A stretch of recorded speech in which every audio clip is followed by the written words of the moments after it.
नमो अरिहन्ताणं नमो सिद्धाणं नमो आयर्याणं नमो वज्रायाणं नमो लोये सवसाहूणं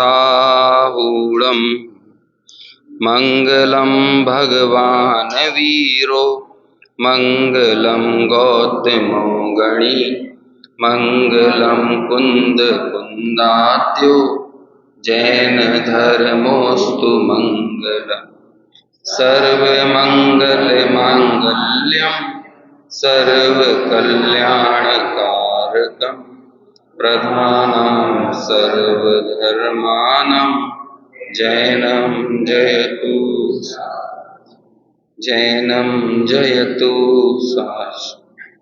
वन्दितु सौसिद्धे दोमचलमणोऽमं गदिं पत्ते वोच्छामि समयपाहुड मृणमोऽसुधकेवली भणिदम् नमः समयसाराय स्वानुभूत्याकाशते चित्स्वभावाय भावाय सर्वभावांतरच्छ।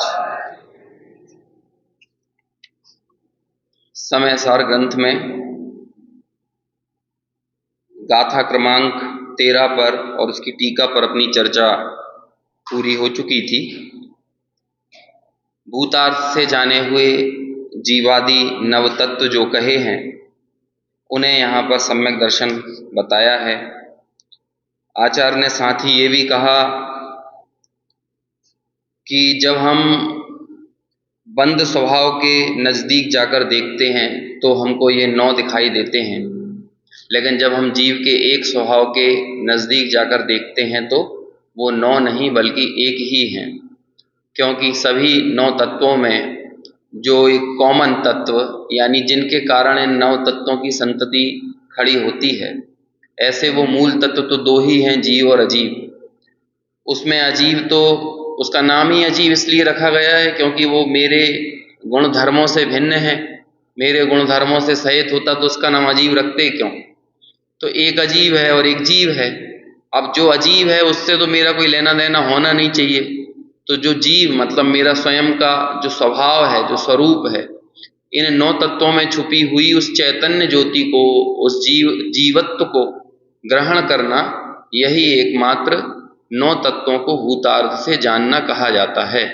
और जब हम ऐसे 9 तत्वों को भूतार्थ से, शुद्ध नय से, सम्यक दृष्टिकोण से जानते हैं तो वही क्या सम्यक दर्शन कहलाता है। इसका भावार्थ पढ़ते हैं अपन पेज नंबर 32 पर। एक बार पहले गाथा पढ़ लेते हैं फिर इसका भावार्थ पढ़ेंगे। भूदत्थेणाभिगदा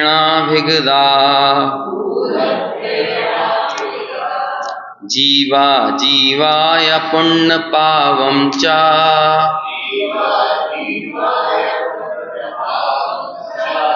आसव संवरणिज्जर बंधो मोक्षो यसम्मत्तम्।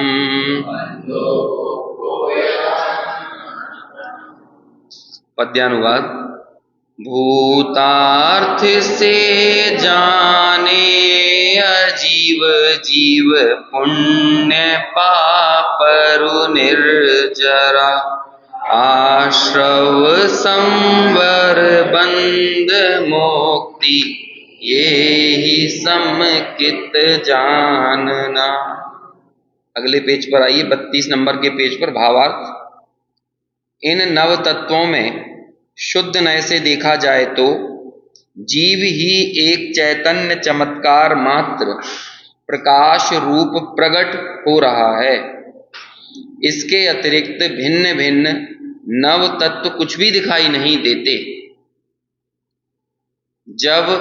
जब तक इस प्रकार जीव तत्व की जानकारी जीव को नहीं है तब तक वह व्यवहार दृष्टि है और भिन्न भिन्न 9 तत्वों को मानता है।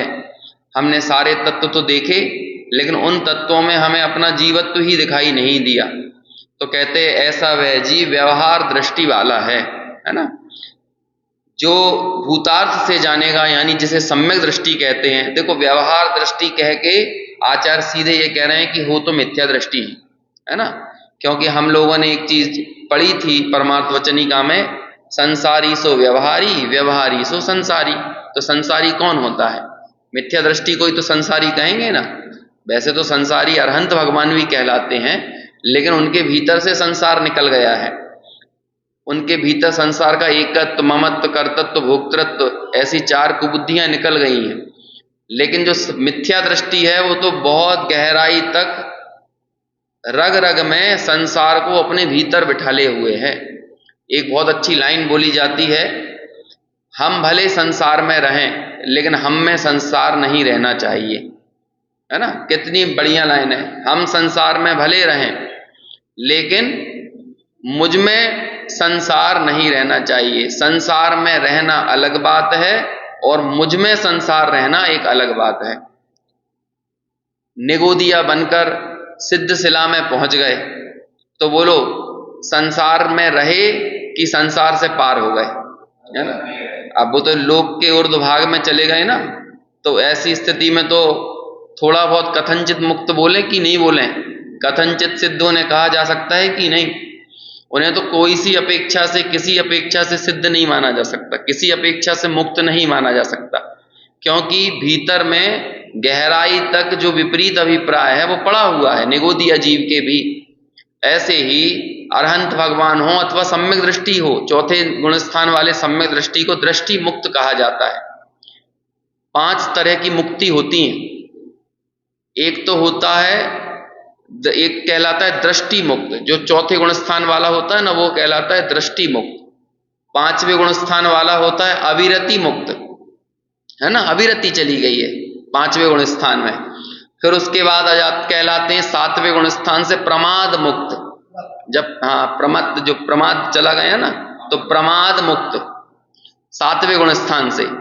फिर जब मोह चला जाता है 11वें और 12वें गुणस्थान में तो वो कहलाते हैं मोह मुक्त, और अरहंत भगवान है अज्ञान मुक्त, और फिर एक अल्टीमेटली पूरे संसार से मुक्त जो सिद्ध भगवान है ना।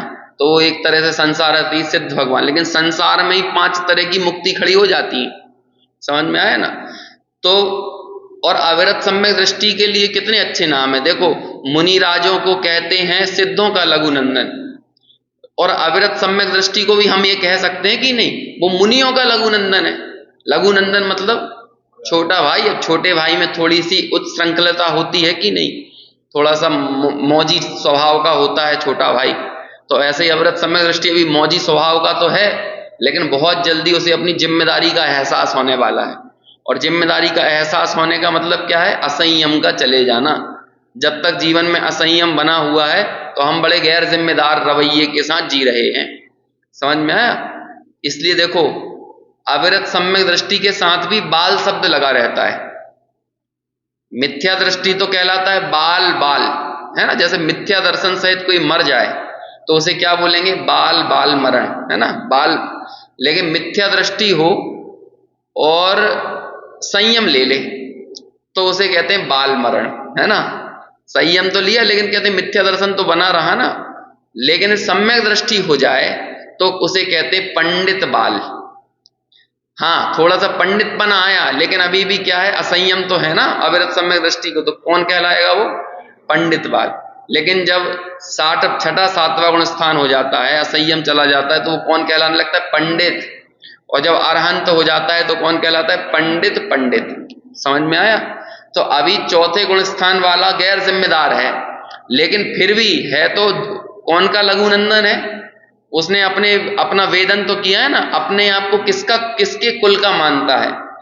जैसे मुनिराज अपने आप को सिद्धों का कुल का मानते हैं, ऐसी सम्यक दृष्टि किसके कुल का मानता है, सिद्धों के कुल का मानता है। वो अपने आप को थोड़ी, जैसे कि छोटा भाई हो, भले अभी दुकान पे नहीं बैठता, धंधा नहीं संभालता, परिवार की जिम्मेदारियों को नहीं उठाता, लेकिन मानता तो अपने आप को यही है ना कि मैं इनके कुल का हूं, ये मेरा खानदान है। भले अब वो ठीक है, थोड़ी सी मौजी मस्ती बना वो चला जाएगा। ऐसे ही अविरत सम्यक दृष्टि का असंयम में चला जाएगा, घबराने की क्या बात है। अभी वो दृष्टि मुक्त तो हो गया कि नहीं हुआ, लेकिन जो मिथ्या दृष्टि है वो तो घनघोर संसारी ही है। इसलिए यहां पर भले संसारी नहीं कहा उसे, उसे क्या बोला है, यदि जैसे सिर्फ 7 तत्व ही दिख रहे हैं हमेशा हमेशा, हमने तो 7 तत्व आपको भेद करके अन्वेषण के काल में समझाए थे, लेकिन आप अन्वेषण में ही पड़े हुए हो, खोजाबीनी में ही पड़े हुए हो, इस अपेक्षा ऐसा, इस अपेक्षा ऐसा, कौन से तत्व की क्या विवक्षा है, सारे तत्व दिखा रहे हैं, तत्व के ऊपर पीएचडी कर ली है ना, कई लोग करते हैं 7 तत्वों के ऊपर पीएचडी हो गई है ना, और क्या 6 द्रव्यों पे पीएचडी हो गई, लेकिन 6 द्रव्यों में उन्होंने अपना द्रव्य नहीं देखा, 7 तत्वों में उन्होंने जो वास्तविक तत्व है वो नहीं देखा, क्योंकि तत्व नाम कितना सुंदर नाम है, वैसे तो इसका पूरा नाम है तत्वार्थ, लेकिन फिर भी तत्व नाम भी बहुत बढ़िया नाम है। तत्व मतलब क्या, वस्तु का भाव, समझ में आया ना, वस्तु का भाव। जैसे कि हमारे किचन में चाकू रखा हुआ है, वो वस्तु है, लेकिन उसका भाव क्या है, आपको चाकू को देख के ये आता है कि इससे किसी की गर्दन काटना है बोलो, ऐसा लगता है? तो क्या है, हम चाकू देखते हैं तो हमें लगता है कि कुछ नहीं, ये सब्जी संभारने के लिए, तो हमारे लिए उसका भाव क्या है, समझ में आया कि नहीं? ऐसे ही ये जीव, अजीव, आश्रव, बंध, संबर, निर्दय, इन 7 का भाव क्या है? यदि हमें वो भाव समझ में नहीं आ रहा तो हमने 7 तत्वों को कितना जाना? कोई भी चीज है, वस्तु एक अलग होती है और इसका भाव एक अलग होता है। जैसे कि रुपया पैसा, तिजोरी में पड़ा हुआ पैसा अर्थ है, लेकिन वो रुपया पैसे से जो हमारी आसक्ति है वो क्या है, उसके पीछे हमारे दिमाग में क्या भाव छुपा हुआ है? अरे जरूरत पे काम आएगा, है ना, मेरे विषय भोगों की या मेरी सुख सुविधाओं की चीजें लेने के काम आएगा, तो ये उसका क्या है, भाव है। आपकी दुकान, समझ में आया, ये वस्तु है, अर्थ है, लेकिन दुकान या व्यवसाय या धंधे का भाव क्या है? तो कहते हैं प्रॉफिट। अभी दुकान खोल के सिर्फ शोरूम सजाकर थोड़ी बैठे रहना है, ये भी तो देखना पड़ेगा ना कि इससे प्रॉफिट क्या हो रहा है। यदि वो प्रॉफिट यानी भाव हमें समझ में नहीं आ रहा तो उसका क्या मतलब, मूल्य नहीं है। ऐसे ही आश्रव को देखा, संवर को देखा, निर्जरा को देखा अथवा मोक्ष को देखा, इनका भाव क्या है, इसका मूल भाव क्या है? आचार्य यही तो बता रहे थे कि इन नव तत्वों की जानकारी जीव को तब तक नहीं है, कह रहे हैं आपको जानकारी नहीं है 9 तत्वों की, जब तक कि आप उसमें से चैतन्य को नहीं देख पा रहे, जीव को नहीं पकड़ पा रहे। हम बस 9 तत्वों को गिनने में ही लगे हुए हैं। कहते हैं वो तो समझाने के लिए थे, क्योंकि जीव किसी ना किसी अवस्था विशेष में रहेगा, जो अवस्था विशेष जीव और पुद्गल के संयोग से हो रही है। तो हमें आपको शुद्ध जीव बताना है ना, शुद्ध जीव तक ले जाना है, तो हम पहले कहाँ ढूंढेंगे उसको? किसी न किसी अवस्था में ही तो ढूंढेंगे। तो इसलिए ये जरूरी हो जाता है कि उस अवस्था का भी ज्ञान कराया जाए। ये भी एक भूमिका के योग्य अनिवार्य चीज है, क्योंकि यदि जीव मिलेगा तो कहाँ मिलेगा? आश्रव बंध में मिलेगा। सम्यक दृष्टि जीवों को ढूंढने जाएंगे तो वो कहाँ मिलेंगे? संवर निर्जरा में मिलेंगे। मुक्त जीवों को ढूंढने जाएंगे तो वो कहाँ मिलेंगे? मोक्ष में मिलेंगे। तो हमें बताना है ना कि जीव को बहिरात्मा से अंतरात्मा होकर परमात्मा होना है। अब बोलो, बहिरात्मा, अंतरात्मा, परमात्मा में ही सब 7 तत्व छुपे हुए हैं, लेकिन बोलो जैसे बहिरात्मा, अंतरात्मा, परमात्मा में आत्मा छुपा हुआ है, ऐसे ही 7 तत्वों में जीव छुपा हुआ है कि नहीं? और वो हमने बोर्ड पे देखा था, है ना, याद है कि नहीं? विकार, विकार्य, विकार। अभी क्या ये फेस्टिवल मोड में आ जाते हैं ना तो सब चला जाता है अपना है? जैसे ही जरा फेस्टिवल क्या कहें, अभी तो वैसे तो फेस्टिवल हमारे भीतर उत्साह का, आत्मिक उत्साह का संचार करने वाले होना चाहिए, लेकिन आप देखना फेस्टिवलों में सबसे ज्यादा मट्टी पलीत यदि किसी की होती है तो आत्मा की होती है ना। सब याद आता है फेस्टिवल में, लेकिन कौन याद नहीं आता है? मैं अपने आप को, मैं खुद याद नहीं आता हूं। बाकी कौन सी मिठाई लाना है, कौन से कपड़े पहनना है, घर कैसे सजाना है, सुबह क्या बनना है, शाम को क्या बनना है, किसको बुलाना है, किसका व्यवहार देना है, बोलो इतने सब चीजों में कौन याद नहीं आती? आत्मा याद नहीं आता, है ना। और आगे बढ़ो तो देवगुरु शास्त्र याद नहीं आते, कुछ याद नहीं आता। तो सबसे पहले हमारे फेस्टिवलों में किसकी बुरी गत होती है? आत्मा की सबसे बुरी हालत होती है। तो ऐसे ही फेस्टिवल मोड के पहले हम क्या पढ़ रहे थे? विकार्य विकार, आश्रव्य आश्रव, है ना, सांवर्य संवर, ठीक है ना। फिर उसके बाद निर्जर्य निर्जरा, है ना, या निर्जरक। फिर उसके बाद बंध्य बंधक, और मोक्ष मोक्षक या मोक्ष। इसमें जो इस तरफ वाला पार्ट था, विकार्य कौन है? जीव। आश्रव्य कौन है? जीव, क्योंकि ये उसका ही अशुद्ध उपादान है। सांवर्य कौन है? जीव। निर्जर्य कौन है? जीव। तो बोलो सातों तत्वों में कौन छिपा हुआ है? जीव छुपा हुआ है। अब आपने जीव को नहीं देखा और किसको देख लिया? बाकी सबको देख लिया। बाकी सब दिख रहे हैं, संवर निर्जरा मोक्ष दिख रहे हैं, लेकिन जीव ही नहीं दिख रहा है ना। एक जगह तो टोडरमल जी ने लिखा कि जीव को अजीव से ऐसे भिन्न बताता है जैसे किसी और को किसी और से भिन्न कर रहा हो। होता है कि नहीं? जीव और अजीव भिन्न भिन्न है। कैसे भिन्न भिन्न है? कि कोई और तो कहीं जीव होगा और कोई और तो कहीं अजीव होगा। एक बहुत बड़े, मेरे हिसाब से शायद फूलचंद जी सिद्धांत शास्त्री का ही ये वाक्य था, या तो फूलचंद जी का था या किसका था, मेरे को याद नहीं। तो गुरुदेव के संबंध में उन्होंने इतनी बढ़िया टिप्पणी की। उन्होंने कहा कि कांजी स्वामी के पैदा होने से पहले या कांजी स्वामी के अध्यात्म पटल के ऊपर आविर्भाव होने से पहले हम तो नाव का ही मोक्ष कराते थे। हमें ये मालूम ही नहीं था कि ये मोक्ष नाम की पर्याय यदि कहीं घटित होगी तो कहाँ घटित होगी? यही होगी। वह सारी संवर निर्जरा भी किसकी होती थी? नाव की।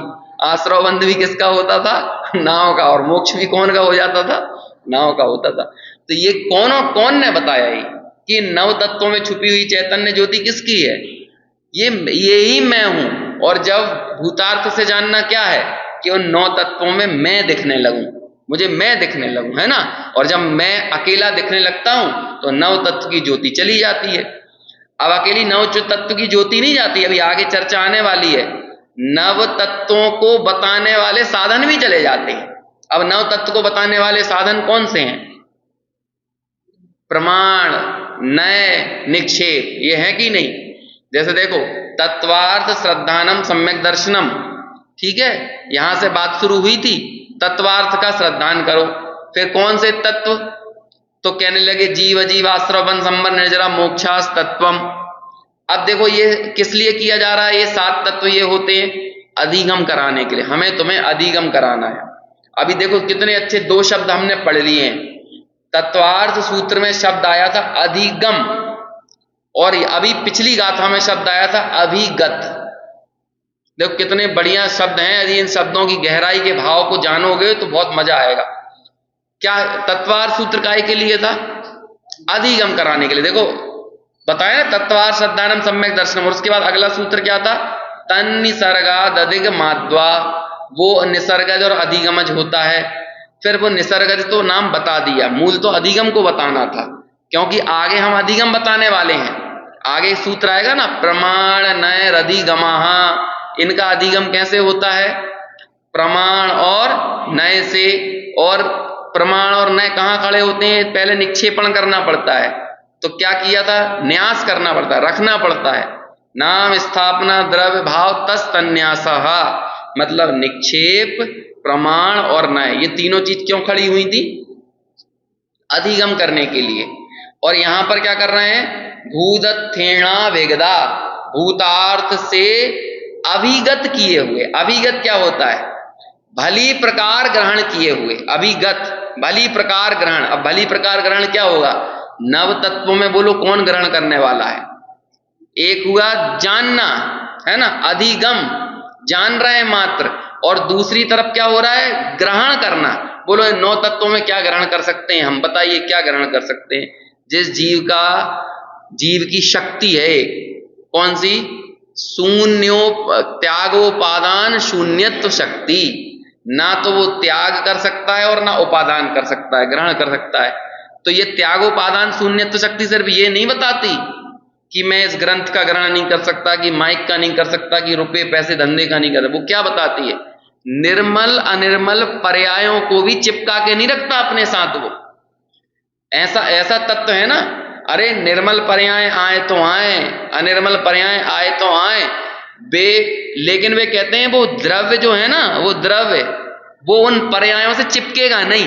चिपकेगा नहीं मतलब ये नहीं अरे तू पर्याय चली मत जाना मेरे पास से, वो बीतने वाली पर्याय बीत रही हैं, लेकिन द्रव्य तो समझ लो क्या कहें, द्रव्य तो अत्यंत निष्ठुर है, वो किसी पर्याय को अपने से चिपका के रखने वाला नहीं है कि वो कहे मोक्ष तू मेरे से चिपकी रहे, कि निर्जरा तू हमसे, अरे मोक्ष पर्याय भी निरंतर प्रतिक्षण बदल रही है, किसी में किसी के साथ भी वो एक में एक होकर रमने वाला नहीं है, ऐसा तत्व है कि नहीं। तो बोलो इनमें अब हम ग्रहण किसको करेंगे, जब वो त्यागोपादान मतलब ना तो आश्रव का त्याग करता है ना संबर का ग्रहण करता है, उपादान करता है, तो बोलो इनमें से भूतार्थ से ग्रहण करना किसे होगा, एकमात्र चैतन्य भाव को, इसे ही तो ग्रहण कर सकते हैं ना।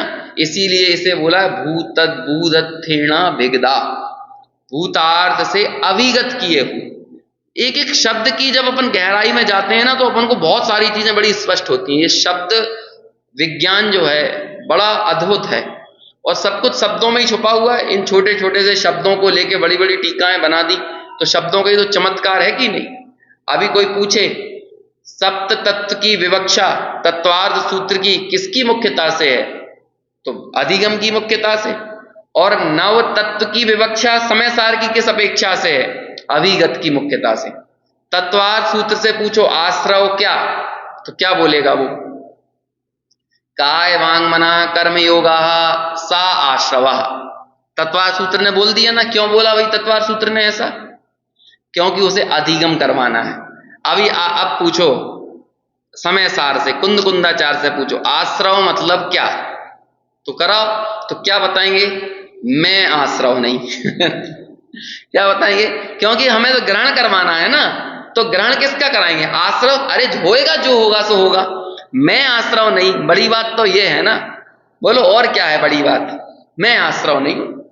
इसे ही बोलते हैं ये क्रोध क्या होता है, मान क्या होती है, अरे होती होगी जो कुछ, ज्ञान क्रोध नहीं है ना, बस मजे करो। और क्या है, ज्ञान मोक्ष नहीं है ना, ज्ञान तो ज्ञान है, ज्ञान संवर नहीं है ना, ज्ञान निर्जरा नहीं है ना, बस मजे करो। इसे बोलते हैं भूतार्थ से ग्रहण करना, ये समय सार की दृष्टि है। यदि ऐसा अभिगत नहीं हो रहा तो अधिगम का औचित्य नहीं है। वहां पर तत्वार्थ सूत्र में भी अधिगम इसलिए करवाया जा रहा था कि हम भूतार्थ तत्व तक पहुंचे। समझ में आया, बहुत जरूरी है अन्वेषण का काल, अनुभूति का काल। ये देखो बहुत सारी बातें ऐसी नहीं होती हैं कि जैसे कि मुझे यहाँ पर आपने बिठाला है, मुझे 40 मिनट का समय पूरा करना है और आपको 40 मिनट सुनना है, 45 मिनट, इसलिए नहीं होती। बहुत सारी बातें दिमाग में स्थिर रखो। ये बात जो बार बार अपनी निकलती है ना, इसके पीछे बहुत गहरा भाव है, क्योंकि जिनवाणी का ग्रहण करना ये पतली रस्सी पर चलने से भी ज्यादा कठिन काम है। जरा सा भी स्खलन होता है ना तो हम या तो व्यवहाराभास में गिर जाते हैं या निश्चयाभास में गिर जाते हैं। लेकिन जो काम होना चाहिए, समता की वृद्धि होना चाहिए, वीतराग भाव की प्राप्ति होना चाहिए, वैसा काम नहीं हो पाता। सम्यक दर्शन होना चाहिए, वो नहीं हो पाता है। इसलिए ये चीजें बहुत महत्वपूर्ण है। देखो आगे पढ़ते हैं। व्यवहार दृष्टि जो है वो भिन्न भिन्न नव तत्वों को ही मानता है। जीव पुद्गल की बंद पर्याय की दृष्टि, देखो अगला ये पूरी 4, 6, 8 लाइनें आने वाली है ना भावार्थ की, ये जयचंद जी छावड़ा का पूरे प्रकरण का निचोड़ है, पूरा निचोड़। ये जो हम 12वीं गाथा में पढ़ा, 13वीं गाथा में पढ़ा, उसको एक निचोड़ के रूप में यहां पर रख रहे हैं।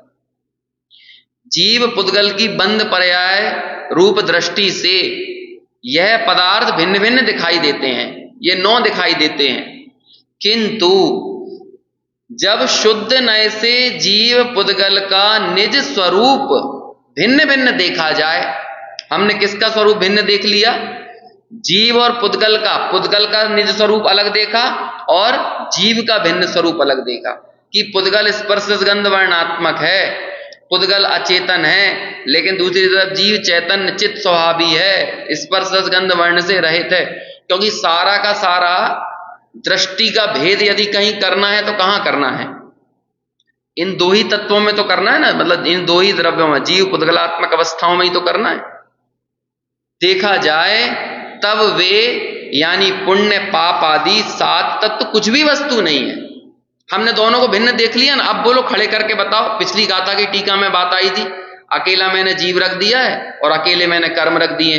अब आप 9 तत्व 7 तत्व कुछ भी खड़े करके बताओ, कर सकते हो? अकेले यहाँ पर मैंने आपको अकेले कर्म दिए, ये बनाओ। जैसे अपन लोक में होता है ना कि हमने आपको दूध अकेला पकड़ा दिया और कहेंगे बनाओ चाय, अब कैसे बनाए वो अकेले, क्योंकि वही चाय तो एक मिली जुली अवस्था का नाम है, यद्यपि दूध भी मिली जुली अवस्था ही का नाम है, लेकिन मैं और उदाहरण के लिए बता रहे हैं ना।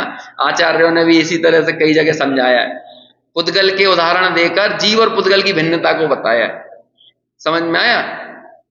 चांदी में या सोने के किसी आभूषण में कई धातुएं मिली हुई हैं। आजकल एक मशीन आती है, आप उस मशीन पर डाल दो, वो इतना अच्छे से टेस्टिंग कर लेती है कि एक सोने में कम से कम 40 धातुएं निकाल देती है वो, कि इसमें फलानी धातु इतनी है, फलानी धातु इतनी है, इतना इतना परसेंट, छोटी छोटा सा इसमें आयरन की मात्रा, आयरन मतलब लोहा इतना है ना, इसमें मैग्नीशियम इतनी है, इसमें सिल्वर इतनी है, सब बता देगा, तांबा इतना, कॉपर इतना, अब इतनी सारी चीजें।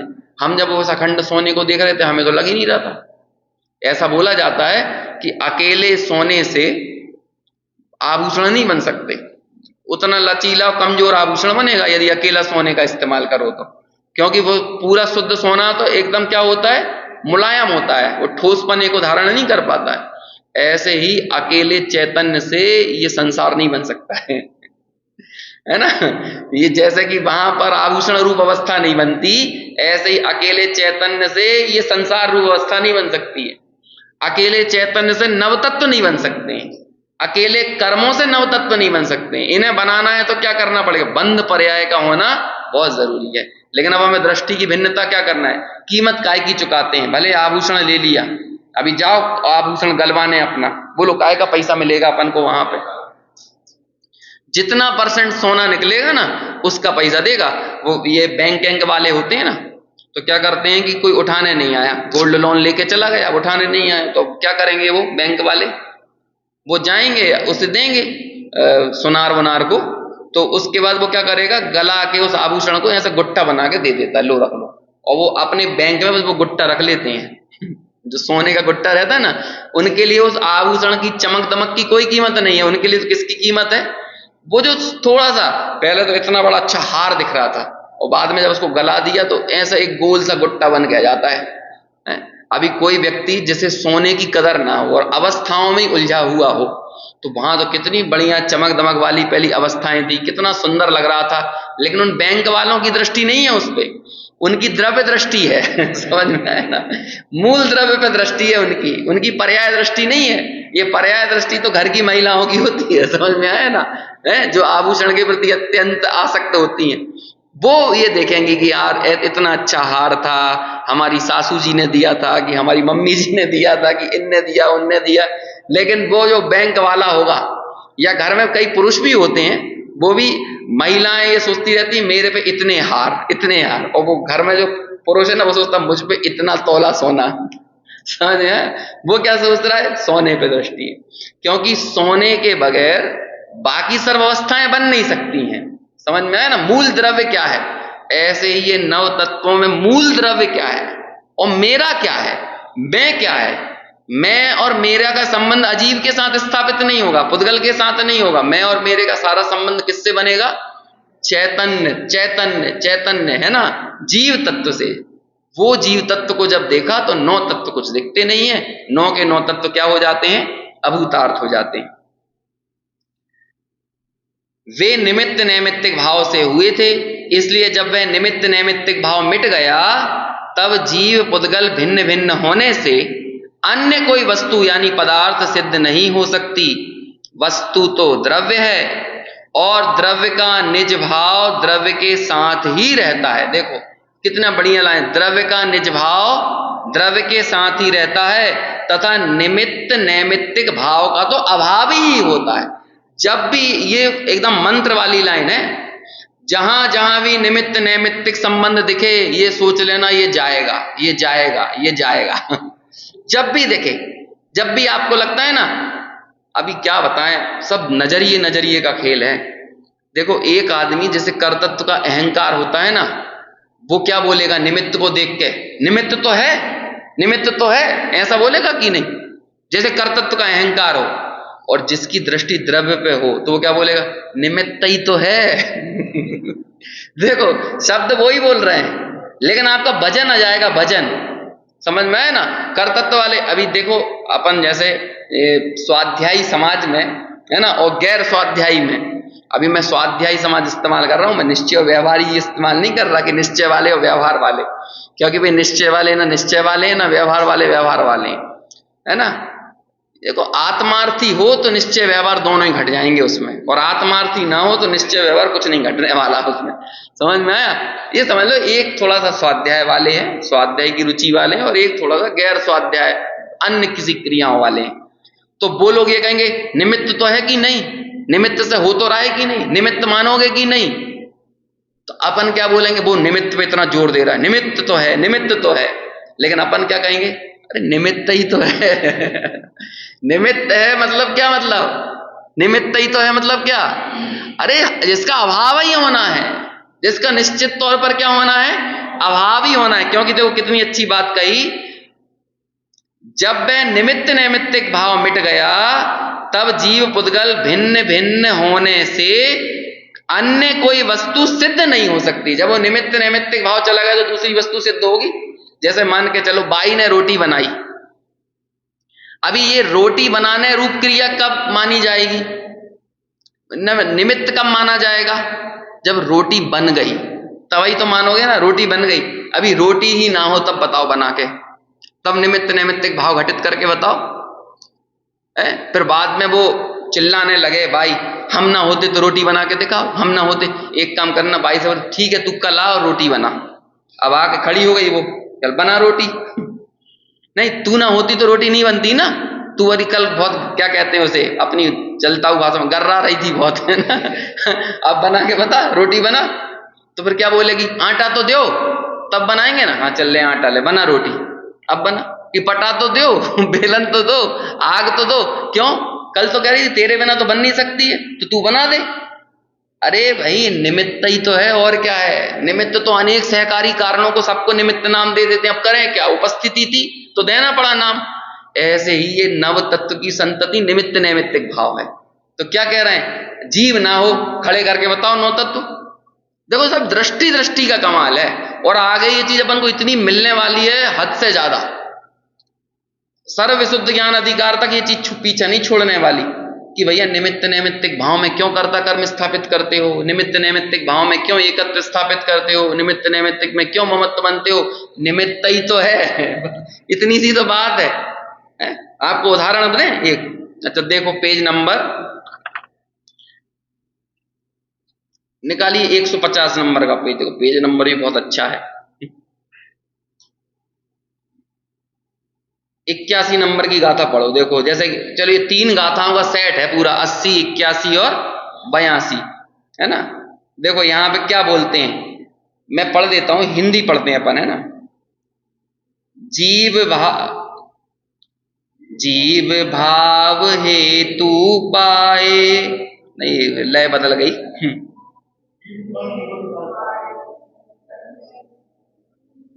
जीव भाव हेतु पाए पुद्गल कर्म रूप जु परिणमे, पुद्गल कर्म के निमित्त से यह जीव भी त्यों परिणमे। आगे देखो, जीव कर्म गुण करता नहीं, नहीं जीव गुण कर्म ही करें, अन्योन्य के ही निमित्त से परिणाम दोनों के बने। इस हेतु से आत्मा हुआ करता स्वयं निज भाव ही, पुद्गल कर्म कृत सर्व भावों का कभी करता नहीं। देखो कर्ता कर्म का निषेध कैसे किया, निमित्त ही तो है यही कह के तो किया आचार्य ने, है? क्या कह रहे हैं कि जीव के हेतु पाए पुद्गल कर्म रूप परिणमते हैं। इसमें कौन है, पुद्गल कर्म का निमित्त है, लेकिन पुद्गल कर्म का निमित्त ही तो है, कर्ता थोड़ी हो गया। फिर देखो जीव कर्म गुण का कर्ता नहीं है, और ना ही जीव गुण कर्म ही करता है, ना उसका कर्ता है और ना उसका कर्म है। तो क्या है, अन्योन्य एक दूसरे के निमित्त से परिणाम दोनों के बने। दोनों के परिणाम कैसे बनते हैं? बस एक दूसरे के निमित्त से। बस निमित्त ही तो है, कर्ता कर्म नहीं है। बस यही यहाँ पे बोल रहे हैं, ये नव तत्व बिना निमित्त के खड़े करके बताओ। निमित्त नैमित्तिक भाव, निमित्त चला गया तो वस्तु क्या रह गई? वस्तु तो जो द्रव्य है तो वो द्रव्य रूप ही रह गया, है ना। देखो आगे, वस्तु तो द्रव्य है और द्रव्य का निज भाव द्रव्य के साथ ही रहता है ना। कितना अच्छी लाइन है। तथा निमित्त नैमित्तिक भाव तो अभाव ही होता है। इसलिए शुद्ध नय से जीव को जानने से ही सम्यक दर्शन की प्राप्ति हो सकती है। हल्की फुल्की बात नहीं बोल रहे हैं। सम्यक दर्शन कैसे होता है ना, ये बात बोल रहे हैं। सोचो, जीवन का एकमात्र ध्येय क्या है, हम और आपका? यदि ये सुन रहे हैं तो इसका तत्व क्या है? स्वाध्याय का सम्यक दर्शन ही तो है। इस सम्यक दर्शन का जीता जागता मंत्र बता दिया है, साक्षात मंत्र। अब इससे ज्यादा और क्या कर सकते हैं? जबरदस्ती सम्यक दर्शन घुसा तो नहीं सकते अपने अंदर। अच्छा, ऐसा तो नहीं करेंगे। ये दृष्टि तो हमें ही बदलना है ना। जब तक भिन्न भिन्न नव पदार्थों को जाने और शुद्ध नय से आत्मा को ना जाने, तब तक पर्याय बुद्धि है ना। ये अपना भावार्थ हुआ। देखो, अब इसके तुरंत बाद आचार्य कलश लिखते हैं। अभी 2 कलश और आएंगे इसके बाद। बहुत अच्छे कलश हैं आगे के तीनों कलश, क्योंकि अब 14वीं गाथा में तो साक्षात आत्मा ही दिखने वाला है ना। इससे पहले भी दिख चुका है वो, है ना। लेकिन अभी क्या है, समय सार की तो कदम कदम पर कौन दिखाने वाले? आत्मा, एकत्व विभक्त आत्मा, एकत्व विभक्त आत्मा। तो उसके पहले अभी 3 कलश लिखेंगे। उसका ये देखो, पहला कलश आता है, चिरमिति नव तत्व छन्न मुन्नीयमानम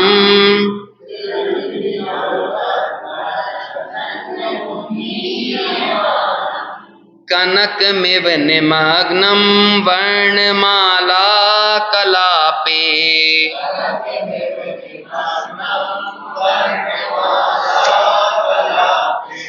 अथ सतत विविक्तं दृश्यतामेक रूपम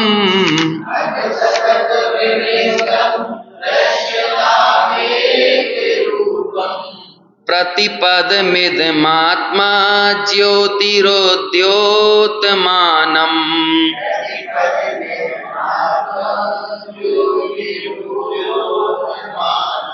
देखो, इसका पद्यानुवाद मैं पढ़ के बताता हूं। शुद्ध कनक ज्यों छिपा हुआ है बान भेद में, नव तत्वों में छिपी हुई त्यों आत्म ज्योति है। एक रूप उद्योतमान पर से विविक्त वह, अरे भव्य जन पद पद पर तुम उसको जानो। 152 नंबर के पेज पे, है ना। कितनी बढ़िया लाइन है। बान भेद, बान भेद समझ गए क्या होता है? अलग अलग ताव पर पकाया हुआ सोना। जैसे कि चाहे पहला ताव हो, दूसरा ताव हो, तीसरा ताव हो, इन सभी तावों में कौन छुपा हुआ है सोने में? देखो कितना था, शुद्ध कनक छुपा हुआ है। चाहे दूसरे ताव का सोना हो, वहां भी शुद्ध कनक छुपा हुआ है। चाहे 15वें ताव का सोना हो, वहां भी कौन छिपा हुआ है? शुद्ध कनक छिपा हुआ है। ऐसे ही क्या कहते हैं कि विविक्त विविक्त भाव, अन्य अनेक अनेक प्रकार के भाव, सतत विविक्तम, है ना, निरंतर जो अनेक प्रकार के भाव हैं, उन अनेक प्रकार के भाव में कौन छिपी हुई है? एक आत्म ज्योति, नव तत्वों में एक चैतन्य ज्योति छिपी हुई है। और आखिर में क्या प्रेरणा दी? अरे भव्य जन पद पद पर तुम इसको जानो। एक भी क्षण के लिए उस चैतन्य ज्योति के ज्ञान से विस्मृत मत हो। देखो, इसमें एक पद्यानुवाद और पढ़ते हैं अपन। क्या इनको तो बस अपन पढ़ ही सकते हैं, नहीं तो अपन ने एक एक पे अर्थ करने को विस्तार से जाएंगे तो बहुत बहुत समय चला जाएगा। लेकिन एटलीस्ट पढ़ तो लें, क्रम में आ रही है तो, नहीं तो पता नहीं जीवन में इससे पहले कब पढ़ा था और आगे कब पढ़ेंगे, है ना। देखो, बहुत अच्छा है पद्यानुवाद, बनारसी दास जी ने भी लिखा इसी कलश के अनुवाद करते हुए। जैसे बनवारी में कुधात के मिलाप हैम, नाना भांति भाइयों पे तथापि एक नाम है। ये बहुत, इसमें थोड़ा सा बनारसी दास जी ने अपना स्पेशल इफेक्ट भी डाला है।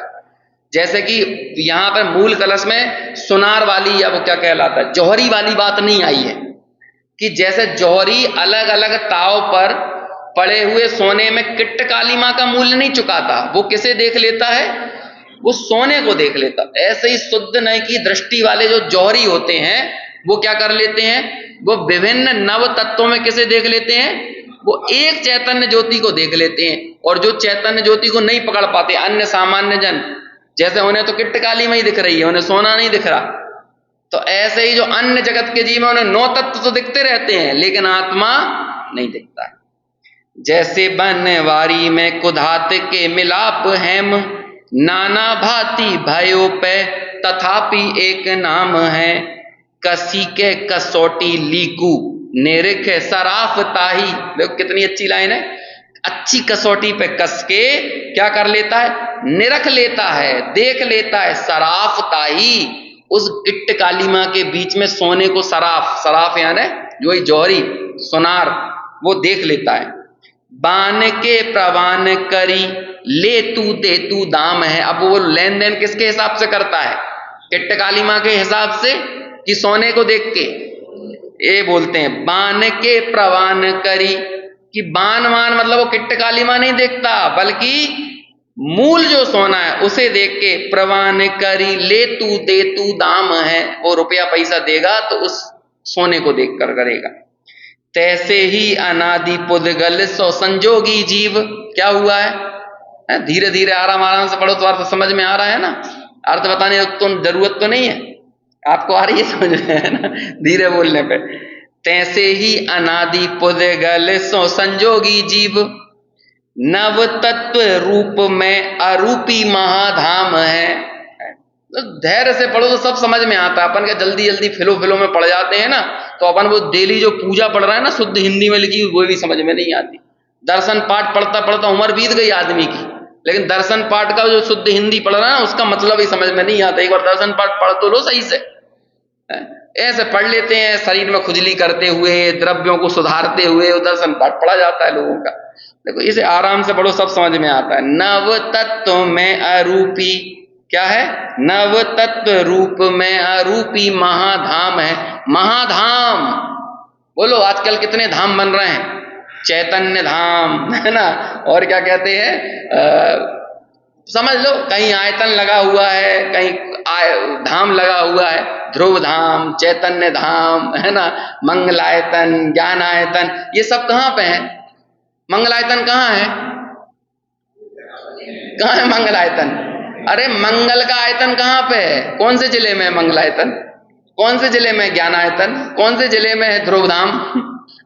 अरे सब यहाँ है, ये समझ में आया ना। ये ध्रुव धाम की दूरियां हम बाहर में नापने जुटे हैं, ये यहीं पड़े हुए हैं सब। ये महाधाम है, नव तत्व में भी छुपा हुआ ये महाधाम यहाँ पे है। दिसे उन मान सो उदोत बान ठौर ठौर, दूसरों न और एक आत्मा ही राम है ना। कितना बढ़िया है। बाकी देखो, जिस आदमी को दिसे उन मानसो उदोतवान ठौर ठौर, ये ठौर ठौर पर्याय पर्याय में इधर उधर दूसरी चीजों को कौन देखता है? जिसकी पर्याय दृष्टि पड़ी हुई है। लेकिन जिसकी द्रव्य दृष्टि हुई है उसे कौन दिखता है? उसे तो बस एक चेतन राम, और कुछ नहीं दिखता, और नव तत्व नहीं दिखते, एक चैतन्य राम ही दिखाई देता। देखो अब जल्दी पढ़ता हूं, है ना। जैसे बनवारी में कुधात के मिलाप हेम, नाना भांति भयो पे तथापि एक नाम है। कसी के कसौटी लीकू नेरे के सराफ ताही, बान के प्रवान करी ले तू दे तू दाम है। तैसे ही अनादि पुद्गल सो संजोगी जीव, नव तत्व रूप में आरूपी महाधाम है। दिसे उन मान सो उदोतवान ठौर ठौर, दूसरों न और एक आत्मा ही राम है ना। बनारसी दास जी तुलसीदास जी के दोस्त थे अच्छे पक्के। तो तुलसीदास जी ने एक बार बनारसी दास जी को लिख के भेजी कविता, ये दोनों बीच में चलता रहता था, दोनों का एक दूसरे में व्यवहार। तो वो बनारसी दास जी से के अध्यात्म को जानते थे, दोनों की विचारधाराएं अलग अलग, लेकिन बनारसी दास जी के लिए कभी गिफ्ट करना हो तो बनारसी दास जी की विचारधारा के अनुरूप पद बना के देते थे, है ना।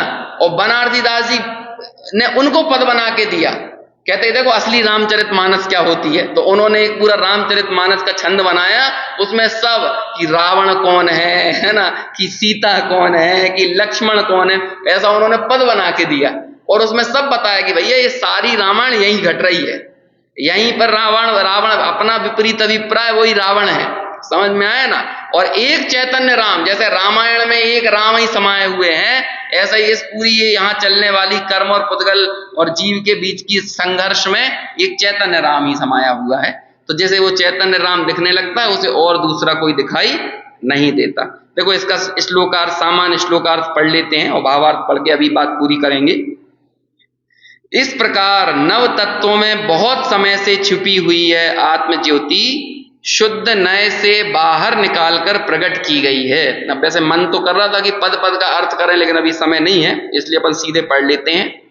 जैसे वर्णों के समूह में छिपे हुए एकाकार स्वर्ण को बाहर निकालते हैं, इसलिए अब हे भव्य जीवों, इसे सदा अन्य द्रव्यों से तथा उनसे होने वाले नैमित्तिक भावों से भिन्न एक रूप देखो। यह पद पद पर अर्थात प्रत्येक पर्याय में एक रूप चित्त चमत्कार मात्र उद्योतमान है। भावार्थ, यह आत्मा सर्व अवस्थाओं में विविध रूप से दिखाई देता था, उसे शुद्ध नय ने एक चैतन्य चमत्कार मात्र दिखाया है, इसलिए अब उसे सदा एकाकार ही अनुभव करो, पर्याय बुद्धि का एकांत मत रखो, ऐसा श्री गुरुओं का उपदेश है। अब इसके बाद थोड़ी सी और टीका आएगी और उस टीका में अमृतचंद्राचार्य उपायों को उड़ा देंगे। उपायों को मतलब आत्मा तक जानने के जो उपाय थे ना, प्रमाण नय निक्षेप, कहते हैं अब आत्मा मिल गया तो उपायों को अलग करो। तो ऐसे अगली टीका में, पिछली वाली गाथा की टीका में तो नव तत्वों के भेदों को उड़ाया, अब इसी टीका का एक्सटेंशन है, उसमें क्या करेंगे, उपायों को अलग करेंगे और मात्र कौन रह जाएगा, एक आत्मा ही रह जाएगा। ऐसी उसकी चर्चा अभी टीका में आगे आएगी।